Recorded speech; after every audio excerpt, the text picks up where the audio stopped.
કરે રેશિયો પૂરું કરે તો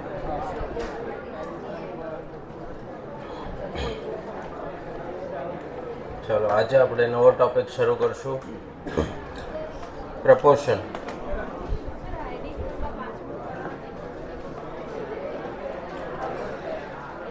પ્રપોર્શન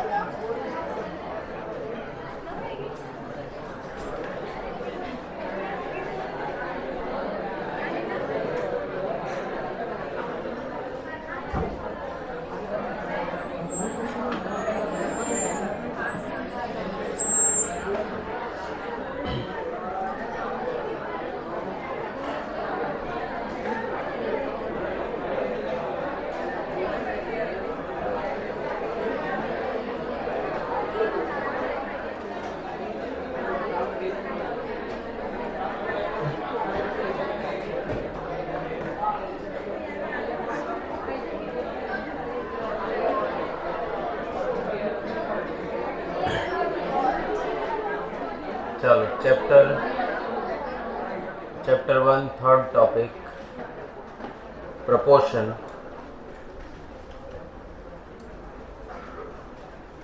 टेक्स्ट बुक में ओपन करो पेज नंबर 1.8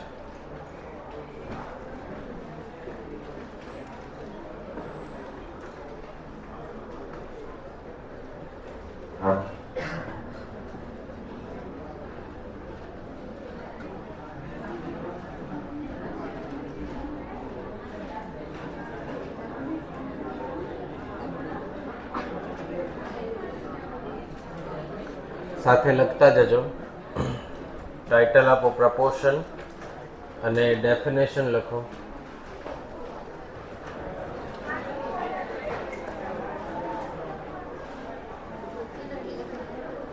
an equality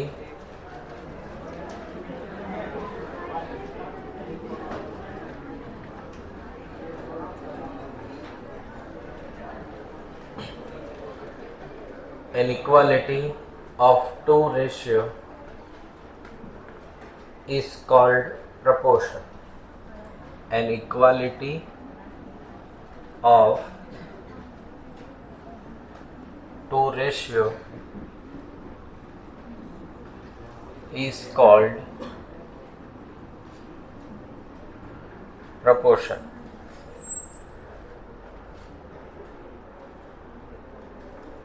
બે રેશિયોને ઇક્વલ ટુ દ્વારા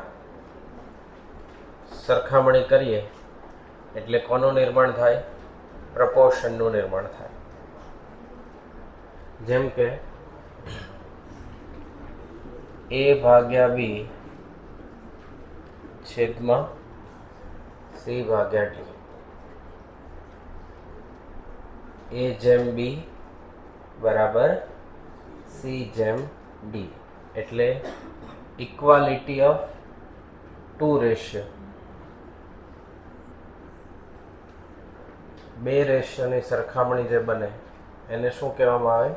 પ્રપોર્શન.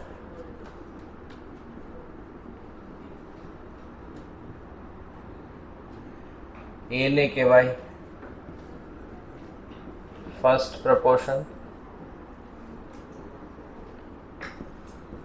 બી, સી અને D second proportion, third proportion અને ડી ને શું કહેવાય? Fourth proportion. તો એ, બી, સી અને ડી એને અનુક્રમે નામ કેવા છે? First proportion, second proportion, third proportion અને ફોર્થ પ્રપોર્શન, અથવા તો first term, second term, third term અને ફોર્થ ટર્મ.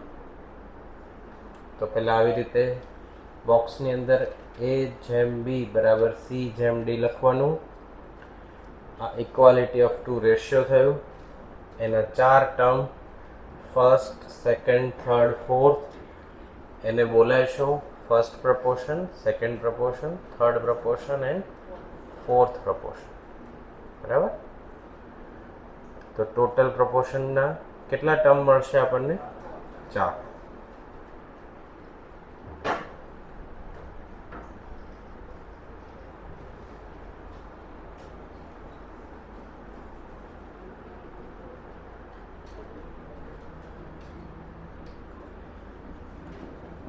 એ અને ડી,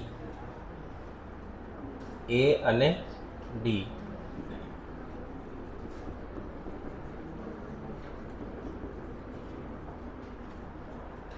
એને એક્સ્ટ્રીમ ટર્મ એટલે છેડાની ટર્મ્સ કહેવાશે, અને બી અને સી એને મીન ટર્મ એટલે વચ્ચેની ટર્મ, એક્સ્ટ્રીમ ટર્મ્સ અને મીન ટર્મ્સ.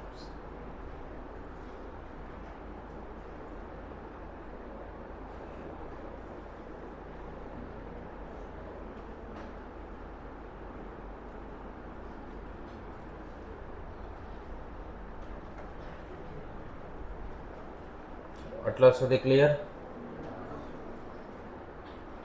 હવે જુદી જુદી પ્રપોર્શનની લાક્ષણિકતાઓ ડિસ્કસ કરવાની છે.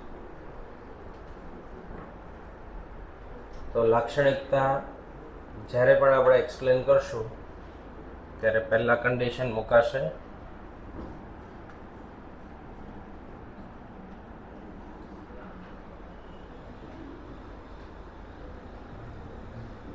જો a ભાગ્યા b બરાબર c ભાગ્યા d, તો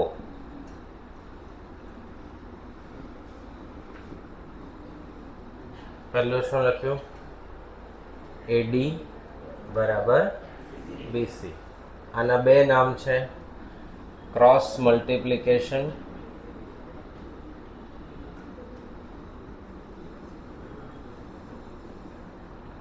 એટલે શું કહેવાતું? ચોકડી ગુણાકાર. હવે A અને D એ છેડાના પદ હતા એટલે એક્સ્ટ્રીમ ટર્મ. તો જ્યારે ગુણાકાર હોય ત્યારે શબ્દ છે પ્રોડક્ટ,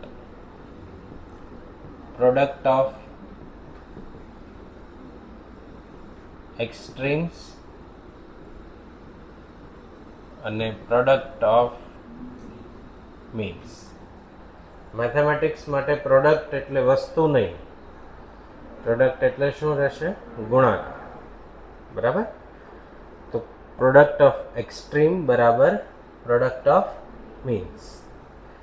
બીજું આ મળ્યું આપણને કયું? ચોકડી ગુણાકાર.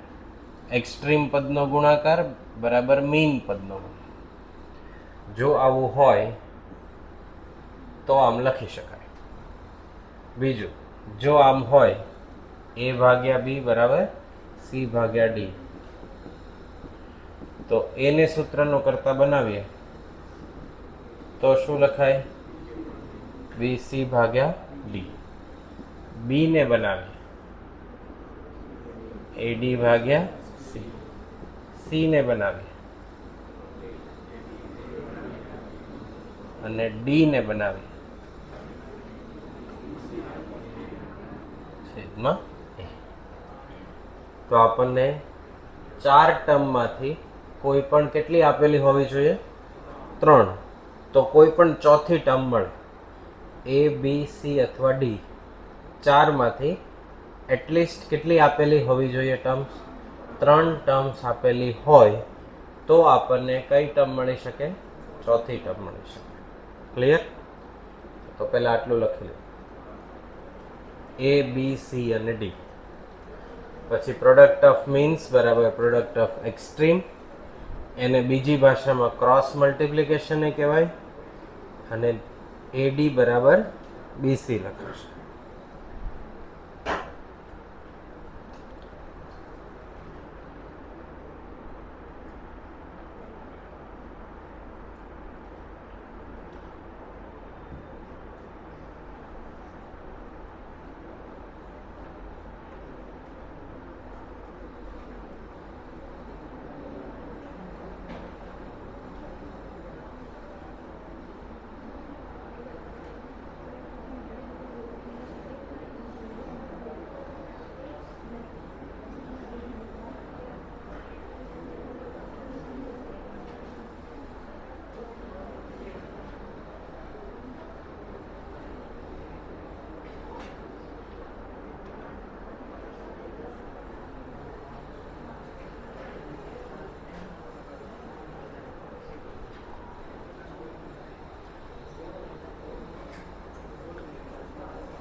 સોરી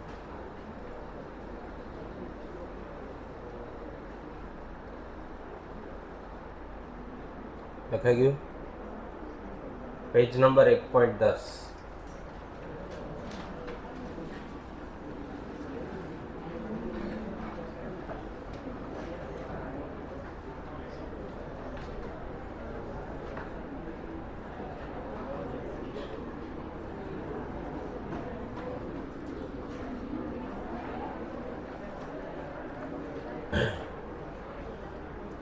એક 1.10 ટાઇટલ છે પ્રોપર્ટીઝ ઓફ પ્રપોર્શન, એવું આપ્યું છે.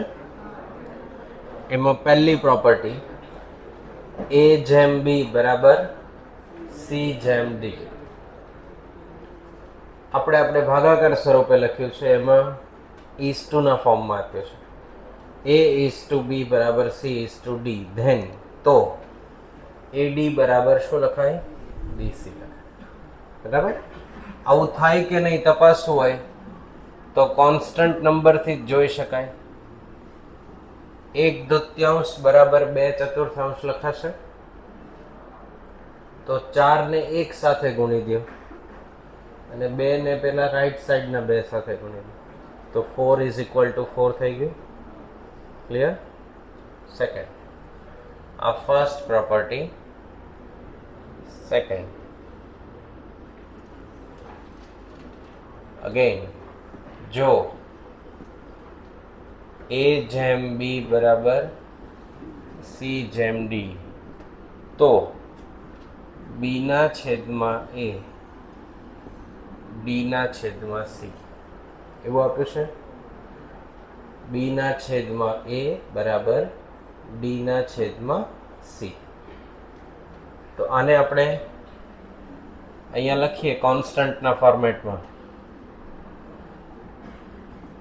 જો 1/2 બરાબર 2/4 તો 2 ના છેદમાં 1 બરાબર 4 ના છેદમાં 2 લખાય. બરાબર. તો આ જે લાક્ષણિકતા છે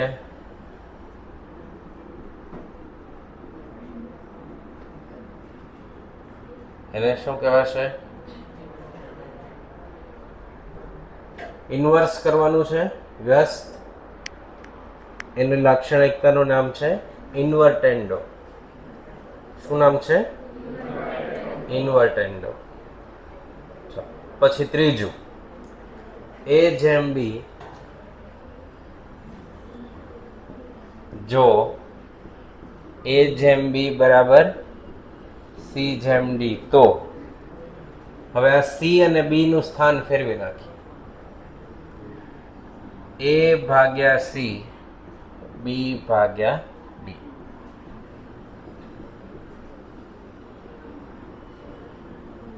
લાક્ષણિકતા જુઓ. આને તપાસીએ. આ બે અહીંયા આવી જાય ને અહીંયા જતા રહે, કોઈ ફરક પડશે નહીં. તો આ લાક્ષણિકતાને શું નામ કીધું? અલ્ટરનેન્ડો. શું નામ છે? અલ્ટરનેન્ડો. તો ઇન્વર્ટેન્ડો અને અલ્ટરનેન્ડો આ ત્રણ પહેલા લખેલું. આનું નામ હતું ક્રોસ મલ્ટીપ્લિકેશન.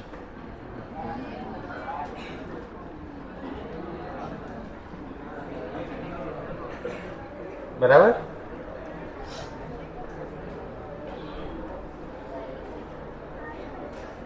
એનું નામ હતું ક્રોસ મલ્ટીપ્લિકેશન.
फोर्थ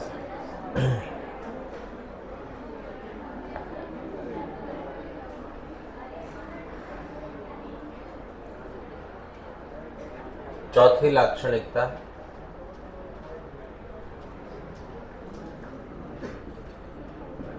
जो ए छेदमा बी बराबर सी ना छेदमा डी तो A plus B divide by B C plus D divide by D આવું લખી શકાય. 1/2 બરાબર 2/4 આમ લખાશે.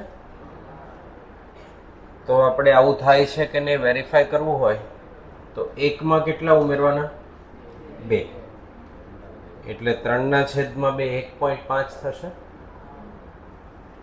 અને 2 માં કેટલા ઉમેરવાના 4 એટલે 6 ના છેદમાં 4 કેન્સલ કરીને ચેક કરો 6 ના છેદમાં 4 1.5 આવે છે.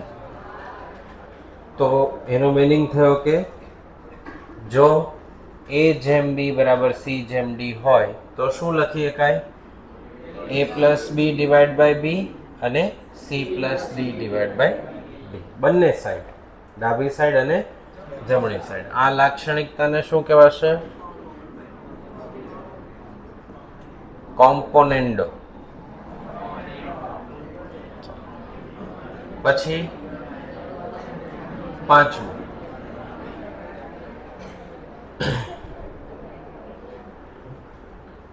જો a જેમ b બરાબર c જેમ d તો minus a minus b divide by b એટલે અંશમાંથી છેદ બાદ કરી દેવાનો. હવે એનું વેરિફિકેશન કરીએ આપણે કે 1/2 બરાબર 2/4 લખાશે એવું. 1 માંથી 2 ગયા -1/2 2 માંથી 4 ગયા -2/4 તો -2/4 એ -1/2 જ કહેવાય એટલે સાબિત થઈ ગયું. આ લાક્ષણિકતાનું નામ છે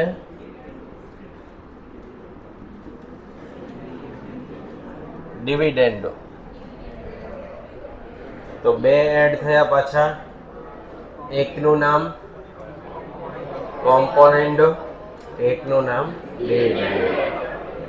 બંને ક્રિયા સાથે કરવાની હોય. છઠ્ઠું જો a છેદમાં b c છેદમાં d તો a plus b a minus b c plus d c minus d લખી શકાય. અંશમાં સરવાળો અને છેદમાં બાદબાકી.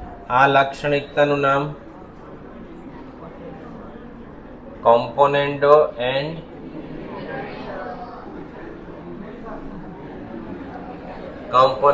ડિવિડેન્ડ. તો ટોટલ થયા 6. તો પહેલા 4, 5 અને 6 લખી લ્યો.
6 લાક્ષણિકતા ફિનિશ. ચલો સાતમી લાક્ષણિકતા. અહીંયા ધ્યાન. જો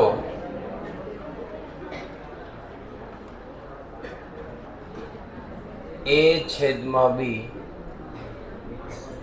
C છેદમાં D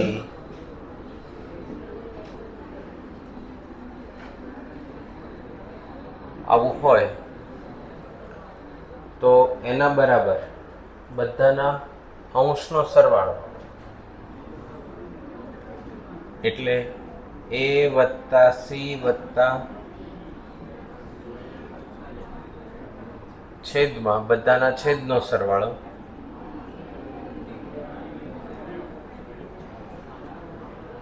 હવે આવું થાય કે નહીં આપણે ચેક કરી શકીએ.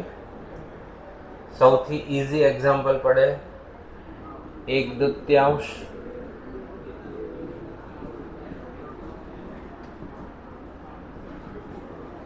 થશે આવું.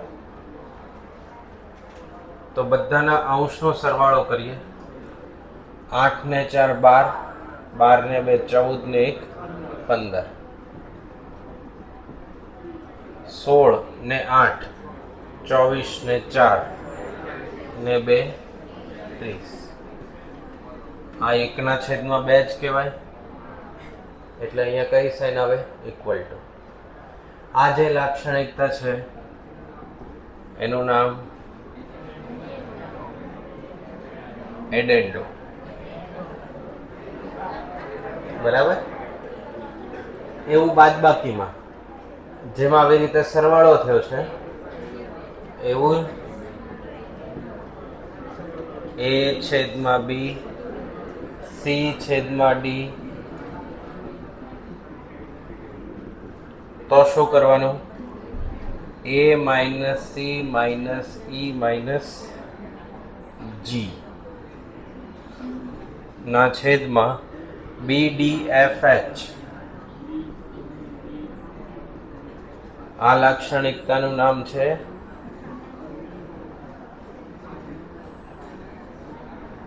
સબટ્રેહેન્ડો. તો 8મી લાક્ષણિકતા ને 7મી એડિશન માટે એડેન્ડો અને સબટ્રેક્શન બાદબાકી માટે સબટ્રેહેન્ડો. ફર્સ્ટ પહેલી લાક્ષણિકતા પર આવો. એને શું કહેવાશે? Cross multiplication.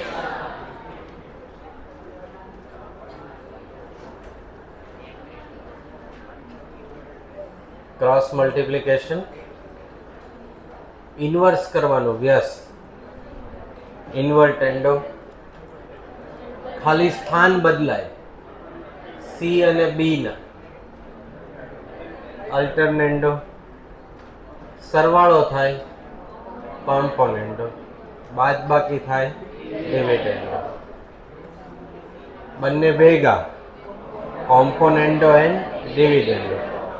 હવે એમાં બાદબાકી ઉપર હોય ને સરવાળો નીચે હોય એવી કોઈ લાક્ષણિકતા છે નહીં કે એનો ક્રમ બદલીને એને આગળ લઈને પાછળ એવું કરવાનું નથી.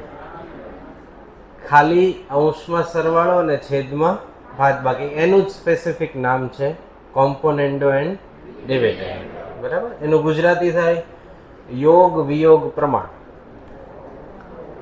ગુજરાતી શું થાય? યોગ વિયોગ પ્રમાણ. પછી એકથી વધારે પ્રપોર્શન આપ્યા હોય તો બધાના અંશનો સરવાળો અને બધાના છેદનો. એ લાક્ષણિકતાને શું કહેવાશે? એડેન્ડો. ને એમાંથી બાદબાકી કરવાની હોય તો સબટ્રેહેન્ડો. ક્લિયર? ચાલો તો આ બે લખી લ્યો. 7મું અને 8મું.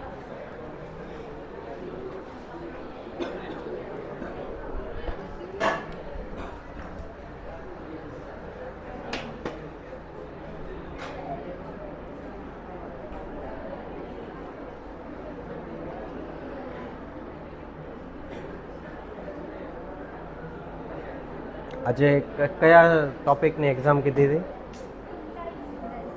ઇન્ડાઇસિસ.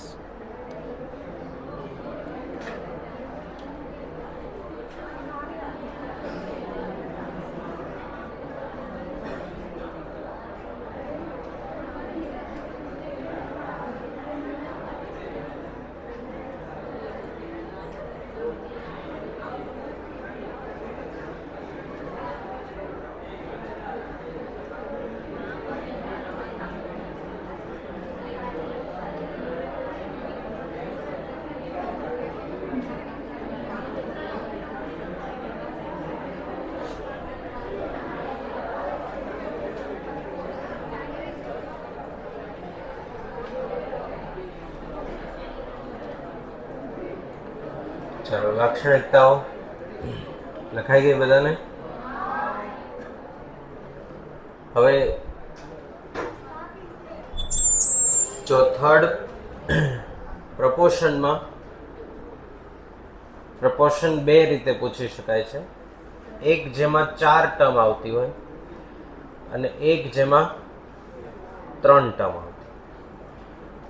તો બંનેનો ડિફરન્સ હવે સમજી લઈએ એટલે એક્સરસાઇઝના ક્વેશ્ચન સોલ્વ કરી શકાશે. એક જેમાં 4 અલગ હોય, A B C D, આપણે રૂટીન જોયું હોય, જેને આપણે first term, second term, third term, fourth term એમ કહી શકાય.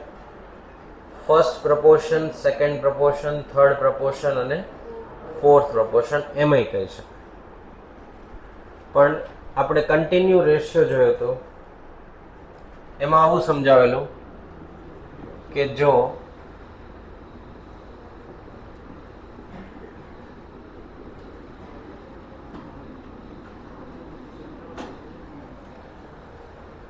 પહેલા રેશિયોનું બીજું પદ અને બીજા રેશિયોનું પહેલું પદ એ બંને કેવા હોય?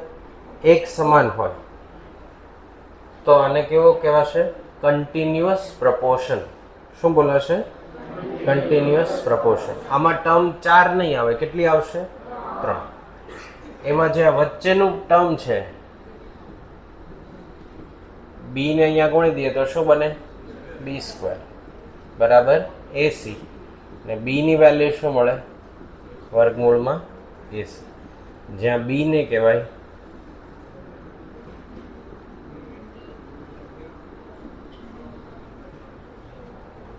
કેવું પ્રપોર્શન કહેવાશે? Mean proportion. જે ક્વેશ્ચનમાં તમને 4 ના બદલે 2 જ માહિતી આપી હોય, 4 ના બદલે 2 માહિતી આપી અને ત્રીજું પ્રપોર્શન શોધવાનું કીધું, તો આ વાળી કન્ડિશન છે. અને તમને જે ક્વેશ્ચનમાં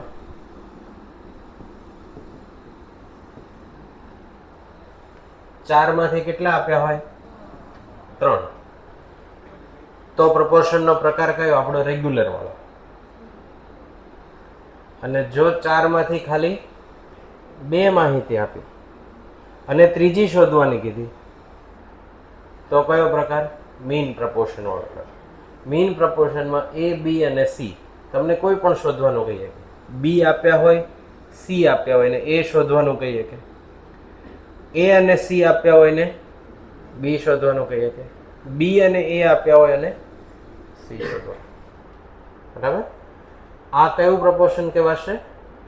મીન પ્રપોર્શન. B માટે સ્પેસિફિક નામ છે, જે વચ્ચેનું ટર્મ છે એના માટે સ્પેસિફિક નામ કયું? Mean proportion. બરાબર? હવે જ્યારે એક્સરસાઇઝ આપણે સોલ્વ કરતા હશું ત્યારે ખાસ જોવાનું કે રૂટીન પ્રપોર્શનનો ક્વેશ્ચન છે કે પછી મીન પ્રપોર્શનનો ક્વેશ્ચન છે. રૂટીન હોય તો 4 માંથી 3 આપેલા હોવા જોઈએ, તો ક્વેશ્ચન આપણો રૂટીન પ્રપોર્શન. 4 માંથી ખાલી 2 જ આપ્યા હોય તો ક્વેશ્ચનનો પ્રકાર કયો થઈ ગયો? Mean proportion. અમુક ક્વેશ્ચનમાં તમને સામેથી કહી દેશે ફાઇન્ડ ધ મીન પ્રપોર્શન, પહેલેથી જ કહી દે કે ફાઇન્ડ ધ મીન પ્રપોર્શન, તો તમારે ડાયરેક્ટ શોધી લેવું. ઓકે, ચાલો હવે આપણે ટેસ્ટ લઈ લઈએ ઇન્ડાઇસિસની. 15 મિનિટની વાર છે.